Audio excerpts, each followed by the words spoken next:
प्यारे बच्चों, स्वागत है आपका। देखो बच्चों, हिस्ट्री का एग्जाम 10 जून को है।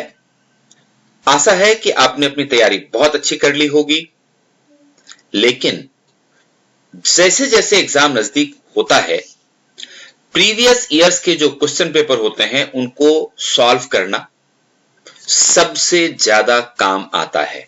क्योंकि मैंने अपने एक पिछले वीडियो में आपको बताया था कि यदि आप पिछले 3 साल का क्वेश्चन पेपर पढ़ लीजिए तो आप देखेंगे कि ऑलमोस्ट 80 to 90% क्वेश्चन आपको रिपीट मिल जाते हैं। इसलिए ये जो वीडियो है ये लास्ट ईयर का class 12th history board exam का क्वेश्चन पेपर है जो 2020 में आया था। और ये आप देख सकते हैं कि ये सेट 1 है। यहां पर में ये लिखा हुआ है, ये वाला सेट 1 है और ये इसका कोड नंबर है। तो ऐसा ही लगभग क्वेश्चन पेपर आपको मिलेगा जिसमें कि आपको यहां रोल नंबर लिखने के लिए कहा जाएगा और दूसरा ये कि candidate must write the code on the title page of the answer book. जो आंसर बुक आपको मिलेगा उसके ऊपर आपको ये कोड नंबर 61/1/1, 1 का मतलब है सेट 1, 2 का मतलब है सेट 2 और 3 का मतलब है सेट 3। ये 3 सेट आपको एग्जाम में मिलते हैं। तो आज सेट 1 में जो क्वेश्चंस पूछे गए थे उनको हम डिस्कस करेंगे। और ये देखिए, आप देख सकते हैं ये लिखा हुआ है कि ये इतिहास का है, 3 घंटे का समय है और कुल मैक्सिमम मार्क्स जो है 80 मार्क्स का है। बच्चों, आगे बढ़ने से पहले डिस्क्रिप्शन बॉक्स देखिए, वहां से टेलीग्राम ग्रुप का लिंक देखिए और अपने फोन पर टेलीग्राम ग्रुप डाउनलोड करके शामिल हो जाइए डॉक्टर अजय झा क्लासेस में। वहां आपको हिस्ट्री, पॉलिटिकल साइंस और अंग्रेजी के बहुत सारे स्टडी मटेरियल्स मिलेंगे जो आपको फाइनल प्रिपरेशन में बहुत अधिक मदद करेंगे। शुरू करते हैं। ये देखिए, खंड क है और खंड का क्वेश्चन नंबर 1 देखिए। हड़प्पा के स्थलों से प्राप्त जले अनाज के दानों और बीजों की खोज से हड़प्पा वासियों के आहार संबंधी आदतों के विषय में जानकारी प्राप्त करने में निम्नलिखित विद्वानों का कौन सा वर्ग सफल रहा। और ये सारे आपके पास ऑप्शंस हैं: पूरा प्राणी विज्ञान, मानव जाति विज्ञान, पुरातत्वविद और डी ऑप्शन है आपके पास पूरा वनस्पतिज्ञ। तो आप देखिए, जैसे ही अनाज के दानों की बात यहां हो रही है, बीजों की बात हो रही है, तो निश्चित रूप से ये सारी चीजें वनस्पति से संबंधित हैं, इसीलिए इसका उत्तर हुआ वनस्पतिज्ञ। और पूरा का मतलब होता है पुराना, प्राचीन। तो पूरा वनस्पतिज्ञ जो होते हैं उन्होंने वहां के जले अनाज के दानों और बीजों को देख करके ये पता किया कि वो लोग वेजिटेरियन फूड भी खाते होंगे। दूसरा सवाल देखिए, हड़प्पाई लिपि को रहस्यमय क्यों कहा गया है। अब इसके कई कारण दिए गए हैं कि ये मिस्र के चित्रात्मक लिपि से मेल खाती है, इसमें चिन्हों की संख्या कहीं अधिक है। ये दोनों ही गलत हैं। चौथा देखिए, यह बाईं से दाईं ओर लिखी जाती थी, ये भी ठीक है। और इसकी लिखाई आज तक पढ़ी नहीं जा सकी है। तो इन तीनों में अगर आप देखें तो आपको पता चलेगा कि तीनों ही चीजें इसका सही उत्तर नहीं है। तो फिर सही उत्तर क्या है? डी सही उत्तर है।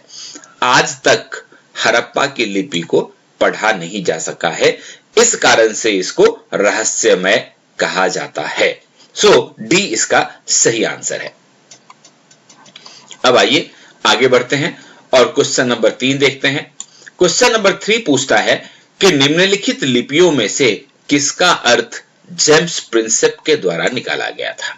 तो देखिए, जेम्स प्रिंसेप ने ब्रह्मी और खरोष्ठी लिपि को पढ़ा था और उसका अर्थ निकाला था, इसलिए ये इसका सही ऑप्शन है। क्वेश्चन नंबर 4 पूछता है कि बुद्ध की उपमाता प्रजापति गौतमी संघ में आने वाली पहली महिला डैश थी। यहां पर खाली स्थान आपको भरना है और सही उत्तर क्या है? भिक्षुनी थी। क्योंकि पहले सिर्फ पुरुषों को ही संघ का सदस्य बनने का अधिकार था, लेकिन जब आनंद के कहने पर महात्मा बुद्ध ने महिलाओं को भी संघ में प्रवेश का जब परमिशन दिया तो सबसे पहली जो भिक्षुणी थी वो उनकी उपमाता महाप्रजापति गौतमी थी। तो वो पहली महिला भिक्षुणी थी और जो पुरुष होते थे उनको भिक्षु कहा जाता था, उसी का ये स्त्रीलिंग है। और इसी के अथवा में एक प्रश्न है कि बुद्ध का अपने अनुयायियों के लिए अंतिम संदेश क्या था? तो उन्होंने कहा था कि अपनी ज्योति खुद बनो। बुद्ध ने अपने अनुयायियों को अंतिम संदेश ये दिया था कि अपनी ज्योति खुद बनो। इसका अर्थ ये होता है कि बुद्ध ने कहा था कि आपको अपनी मुक्ति का रास्ता स्वयं ढूंढना है, ये इसका अर्थ है।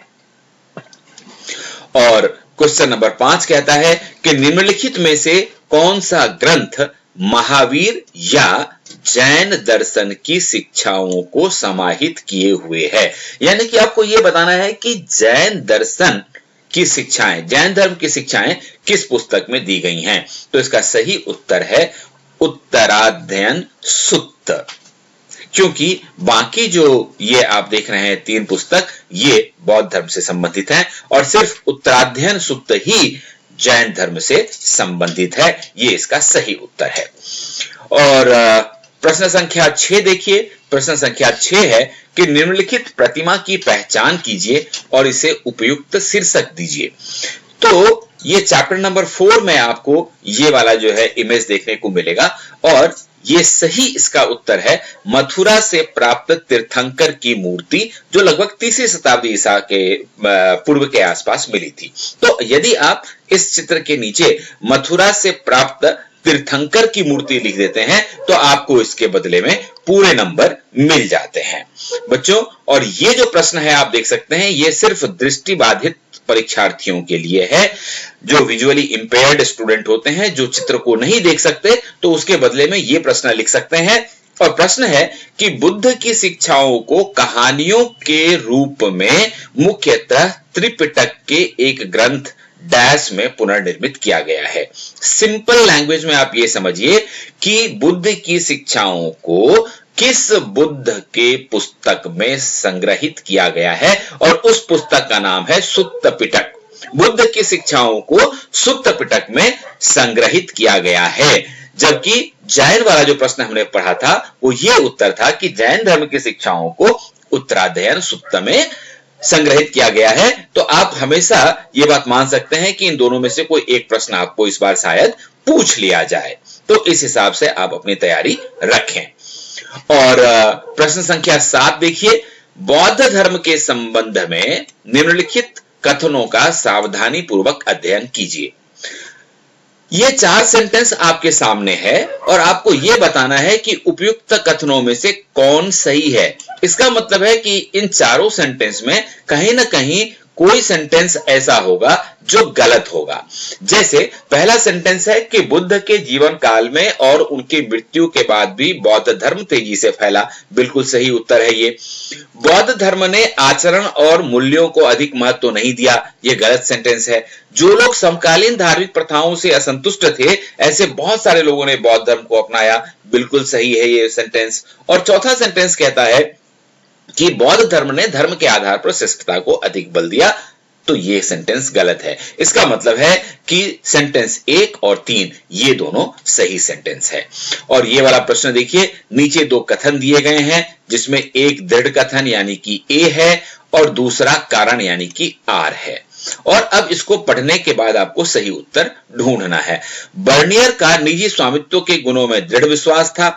उसने देखा कि मुगल साम्राज्य में भूमि पर राजकीय स्वामित्व राज्य और उसके निवासियों के लिए दोनों के लिए अहितकर है और उसका कारण बताया गया है कि भूधारक अपने बच्चों को भूमि नहीं दे सकते थे, इसलिए वे उत्पादन के स्तर को बनाए रखने या उसको बढ़ोतरी करने के दूरगामी निवेश के प्रति उदासीन थे। अब आपको इसमें से सही विकल्प चुनना है।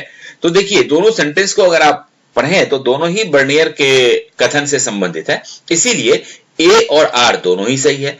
और ए में जो कारण बताया हुआ है कि चूंकि राजा की ही सारी जमीन थी, तो इसीलिए चूंकि भूधारक उसका मालिक नहीं होता था, इसीलिए वो उसके सुधार के प्रति उदासीन रहता था। इसलिए ए और आर दोनों सही हैं और आर ए का सही स्पष्टीकरण भी है। क्वेश्चन नंबर 9 डिलीटेड है, इसलिए इसका हम चर्चा नहीं करेंगे।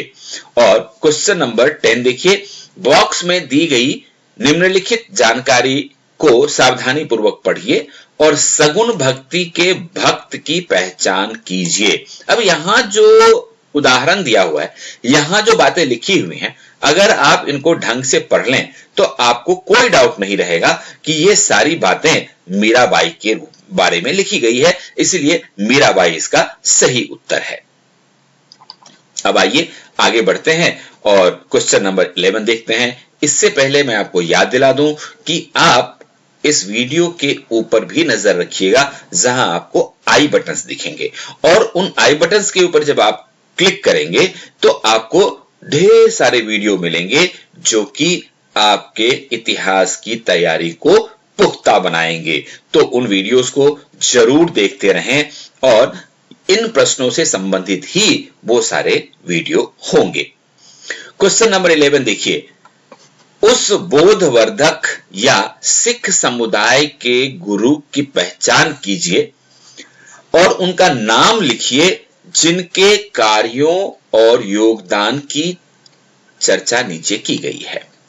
तो अब देखिए, ये बड़ा ही क्लियर कट, आप अगर इसको पढ़ते हैं तो आपको बहुत ही क्लियर कट इसका आंसर समझ में आएगा कि ये कौन हो सकते हैं। उन्होंने खालसा पंथ की नींव डाली, उन्होंने सिखों के 5 भिन्न प्रतीक समर्पित किए और उसके बाद तीसरा आपको पॉइंट देता है कि उन्होंने समुदाय को सामाजिक, धार्मिक और सैन्य बल के रूप में, जिसको खालसा पंथ कहते थे, उस रूप में संगठित किया।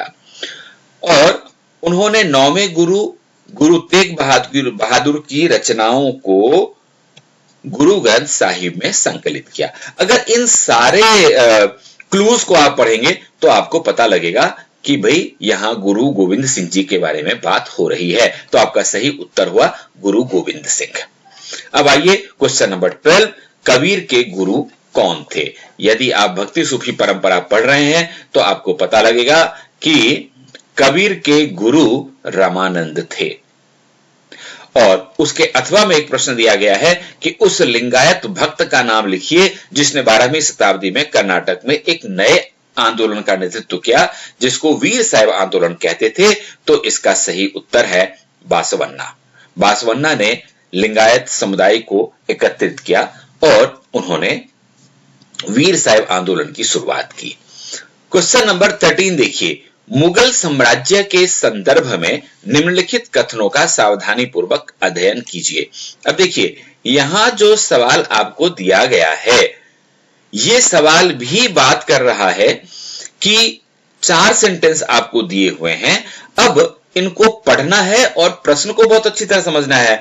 बच्चे क्या करते हैं कि इन चारों सेंटेंस को पढ़ लेते हैं और उसके बाद कुछ भी आंसर लिख देते हैं, प्रश्न को नहीं पढ़ते। प्रश्न यहां पर क्या है देखिए, उपयुक्त में से कौन से कथन अकबर की सुलह एक कुल की नीति को दर्शाते हैं? तो सुलह एक कुल की क्या विशेषता थी, यह प्रश्न पूछा जा रहा है। तो यहां पर ये जो चौथा सेंटेंस आप देख रहे हैं कि मुगलों के अधीन अभिजात वर्ग भी भिन्न धर्मों और निर्जातीय समूहों से संबंधित था, इस बात की चर्चा सुलह एक कुल में नहीं की गई है। इसका मतलब है कि सेंटेंस 1, 2 और 3 ये तीनों बिल्कुल सही सेंटेंस है। और क्वेश्चन नंबर 14 क्या कहता है देखिए, निम्नलिखित शासकों में से किसके शासनकाल में गैर मुसलमान प्रजा पर जजिया कर फिर से लगा दिया गया था? तो इसका सही उत्तर है औरंगजेब। औरंगजेब ने फिर से गैर मुस्लिम प्रजा पर जजिया कर लगा दिया था। और क्वेश्चन नंबर 15 देखिए, नलयिरा दिव्य प्रबंधम का वर्णन प्रायः डैश के रूप में किया जाता है और इसका सही उत्तर है तमिल वेद। ये जो अलवार संत थे, उन्होंने तमिल भाषा में नलयिरा दिव्य प्रबंधन की रचना की और इसको तमिल भाषा का वेद भी कहा जाता है। इसलिए इस खाली स्थान में आपको तमिल वेद भरना है। क्वेश्चन नंबर 16 देखिए, ब्रिटिश शासन के विरुद्ध गांधी जी द्वारा किए गए भारत छोड़ो आंदोलन के तात्कालिक कारण की पहचान कीजिए। तो इसका सही उत्तर है क्रिप्स मिशन की असफलता। मार्च 1942 ईस्वी में क्रिप्स मिशन भारत आया और भारत आने के बाद उन्होंने जो कुछ भी कोशिश की उसमें वो असफल रहे और क्रिप्स मिशन वापस चला गया। इसी के बाद गांधी जी ने भारत छोड़ो आंदोलन की शुरुआत करने की बात सोची। बच्चों, आगे बढ़ने से पहले मैं आपको याद दिला दूं कि आप एंड स्क्रीन जरूर देखिएगा, वहां आपको एक बहुत ही इंपॉर्टेंट वीडियो मिलेगा जो आपको अपनी तैयारी में काफी मदद करेगा, तो उस वीडियो को जरूर देखना। अब देखिए, आगे बढ़ते हैं और ये प्रश्न देखते हैं। क्वेश्चन नंबर 17, राष्ट्रीय भाषा के संदर्भ में निम्नलिखित मतों पर सावधानी पूर्वक विचार कीजिए। तो राष्ट्रीय भाषा क्या होनी चाहिए, उसकी खासियत यहां दी हुई है पॉइंट नंबर 1, 2, 3, 4 में। और फिर मैं आपको याद दिला दूं कि ये सेंटेंस हैं, आपको प्रश्न यहां मिलेगा, ज्ञात कीजिए कि इन विचारों में से किनकी महात्मा गांधी ने वकालत की थी। ये है प्रश्न। तो आप अगर इन सारे सेंटेंसेस को सही से पढ़ें तो आपको पता चलेगा कि सेंटेंस नंबर 1, 3 एंड 4 ये सही है। और ये वाला जो आप देख रहे हैं कि इसमें अन्य अलग भाषाओं के शब्दों को शामिल नहीं करना चाहिए, ये गलत है, क्योंकि कोई भी भाषा समृद्ध तब बनती है जब अलग अलग भाषाओं को, उनके शब्दों को उस पर्टिकुलर भाषा में समाहित किया जाता है। इसलिए ये 2 गलत है, बाकी 1, 3 और 4 बिल्कुल महात्मा गांधी ने इनकी वकालत की थी। प्रश्न संख्या 18 देखिए, निम्नलिखित कथन का सावधानी पूर्वक अध्ययन कीजिए। मेरा मानना है कि पृथक निर्वाचिका अल्पसंख्यकों के लिए आत्मघाती साबित होगी और यह उन्हें बहुत भारी नुकसान पहुंचाएगी। अगर उन्हें हमेशा के लिए अलग कर दिया गया तो वे कभी भी अपने को बहुसंख्यकों में रूपांतरित नहीं कर पाएंगे। निराशा का भाव उन्हें शुरू से अपंग बना देगा। उपयुक्त कथन निम्नलिखित में से किसका है? ये कथन दिया हुआ है, लेकिन ये सेंटेंस किसने कहा था ये आपसे पूछा जा रहा है, और इसका सही उत्तर है गोविंद बल्लभ पंत। उन्होंने ये बातें कही थी।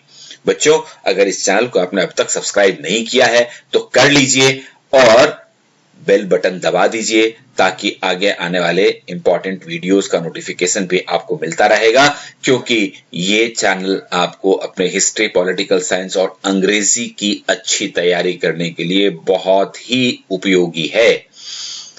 क्वेश्चन नंबर 19 देखिए, 1946 में कैबिनेट मिशन भारत क्यों आया? अब इसके लिए कई कारण यहां पर में सुझाए गए हैं, आपको सही उत्तर ढूंढना है।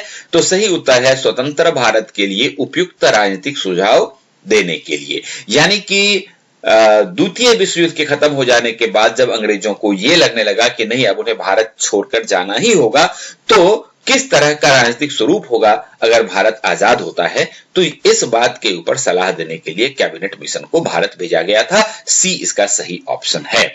और ये अंतिम सवाल देखिए, अगस्त 1946 ईस्वी में मुस्लिम लीग द्वारा प्रत्यक्ष कार्यवाही दिवस घोषित करने का मुख्य कारण क्या था? और उसका सही कारण था कैबिनेट मिशन की असफलता। आपने पिछले प्रश्न में देखा था कि स्वतंत्र भारत के लिए उपयुक्त राजनीतिक स्वरूप सुझाने के लिए कैबिनेट मिशन 1946 ईस्वी में आया था, लेकिन कैबिनेट मिशन अपने मिशन में ही असफल हो गया। और इस कारण जब मुस्लिम लीग को यह लगने लगा कि शायद उनको पाकिस्तान नहीं मिल पाएगा, तो उन्होंने जिन्ना के कहने पर प्रत्यक्ष कार्रवाई दिवस घोषित की, जिसके कारण पूरे देश में दंगे शुरू हो गए थे। तो ये 20 के 20 आपने इंपॉर्टेंट एमसीक्यू देखे जो पिछले एग्जाम में पूछे जा चुके हैं, और इस बात के पूरे चांसेस हैं कि अगले एग्जाम में भी इनको रिपीट किया जाए कुछ क्वेश्चन। इसलिए आप बहुत अच्छी तरह से इनको याद करिएगा। All the best.